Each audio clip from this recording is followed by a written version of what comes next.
The Kelowna real estate market in September was surprisingly busy, especially when you compare it to the last couple years. Sales are way up, and what is happening with prices? Have those slowly started to come down? So let's take a look at what happened in the Kelowna real estate market, Central Okanagan here, in the month of September. So if we start with sales, so we had 367 sales. And as I mentioned, sales are way up over last year and over 2023 as well. 2023 is expected to be low because we had huge fires there and there wasn't a lot of sales due to those fires. They couldn't go through. But 2024 had no reason to be slow, and it just was. It was actually worse than the fire season. But in terms of this year, 367 sales were 39.5% increase or more than last year. We're about 263 sales last year. So way up over 2024. And no doubt in terms of dollar volume, we're way up as well. $329 million worth of real estate sold in September. And that's a 62, almost 63% increase there. And one of the properties that sold was actually a record sale here that we had. I think ever in residential real estate here, it was almost $18 million, I believe, for one single property. So that actually helped a lot with that dollar volume increase. Number of active listings in September was quite comparable to 2024. We're at 3,300 listings overall. New listings, we're still increasing there in the new listings. Now, a lot of those will be relisted properties. People do price reductions, take that listing off the market, then relist it at that new price. So you got to kind of take that with a grain of the new listings stats with a grain of salt. But in terms of what the board tells us, we're at 973. In terms of brand new listings, it's going to be quite a bit less than that, I would imagine. The list to sale ratio overall, we're sitting at 97%. So buyers and sellers are negotiating 3% on average off the last list price.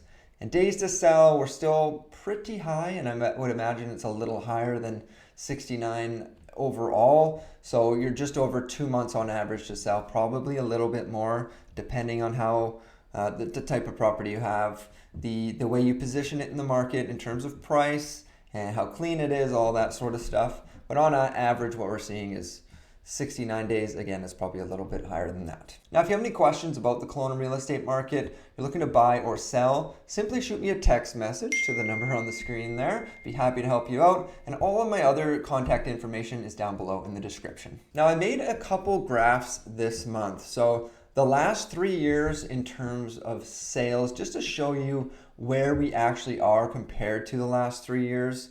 2022, 2021, 2020, those were quite anomalous years. End of 2022, not so much, it was quite slow, but 2020, 2021, we're busy, and you'll see down here too at that graph as to why. But just in terms of sales, where we are in 2025. So in 2024 and 2023, you can see once August hit, we had a huge drop in September in sales. Again, we're up almost 40% this month in sales over last year. So you can see where we actually are, on a graph here compared to the last few years. We had a huge jump from September to October in 2024. So was pretty comparable to this month anyway. So we'll see how October fares for sales. I would imagine we're going to be still a little bit busy. I'm pretty busy right now.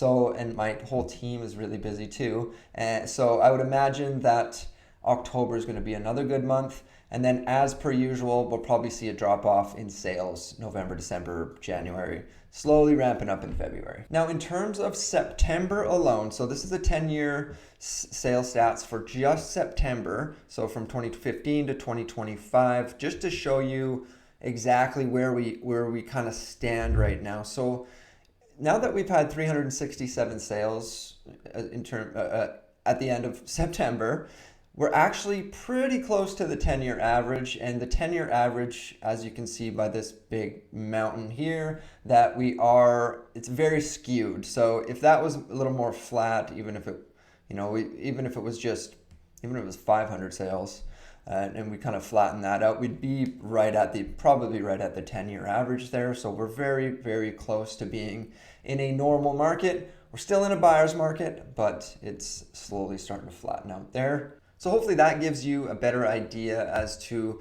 where we're standing overall. I know month to month can be kind of whatever, but seeing this laid out like this gives you a lot better, a clearer picture of what's actually going on. And I notice here this says single family stats. It's not single family, it's just the market overall. Anyway, so let's get on to the single family stats now. So the number of sales we had in the single family home category was 157. And as you would imagine, that sales have increased, 30, 40, almost 40% overall. We saw a 34% increase in sales in September over last year. Number of new listings, essentially the same as last year, 469. Again, take that with a grain of salt with those relists and all that. Inventory, it's a little less than last year. We're sitting at 1,452, which makes up about 45% of the total market. For properties for sale. The single family home category still dominates in terms of inventory. Now the benchmark price, the exciting part here, we're sitting at just over $1 million for single family homes. That is the benchmark price. You can still find homes in the depending on the area, but 600s, 700s, 800s, all the way up obviously. But benchmark price overall is just over $1 million.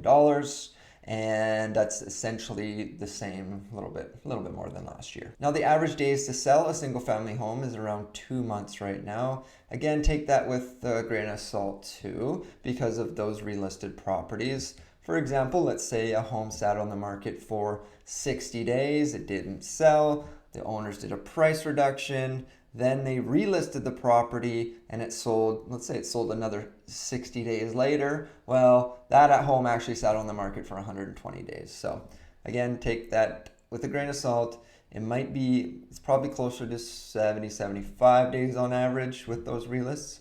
Just the way our board calculates the data just off the last listing. So just keep that in mind if you are a seller right now.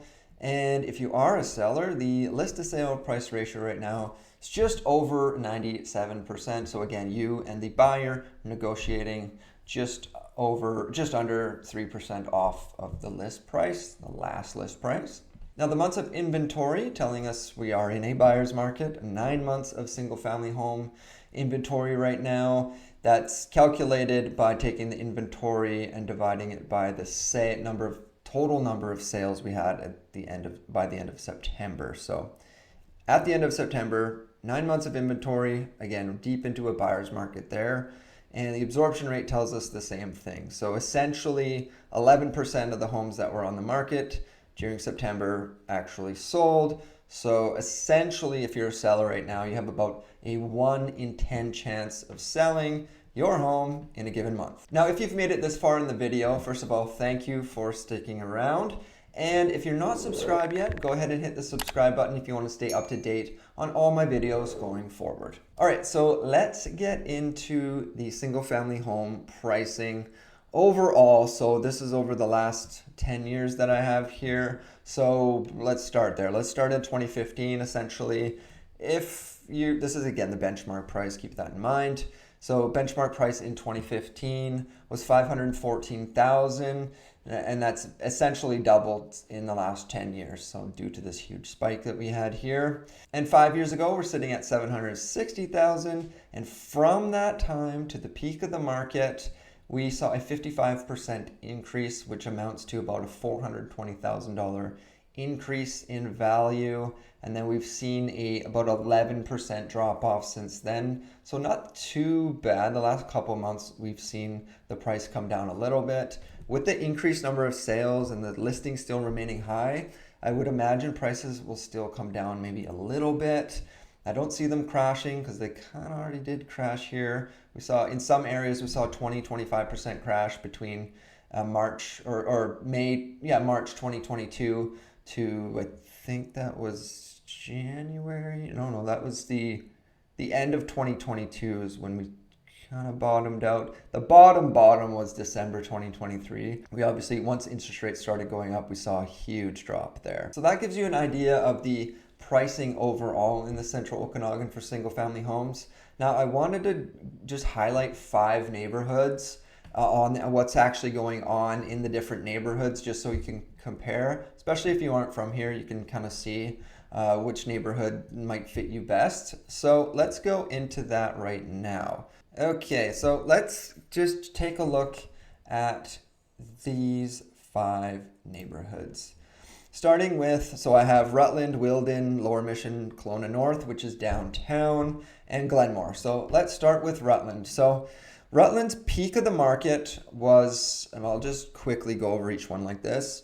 Rutland's peak of the market was, like the rest of the market, March 2022 at 922,000. And then Rutland saw a large decrease of $200,000 from March 2022 to September 2022. So a huge drop in just a few months. So that's when those interest rates started going up. People got scared and didn't buy anything. So we saw a huge drop there, 200K drop in just a few months. And then it's slowly trickled back up. We're obviously not at the peak. Nothing's at the peak of the market these days.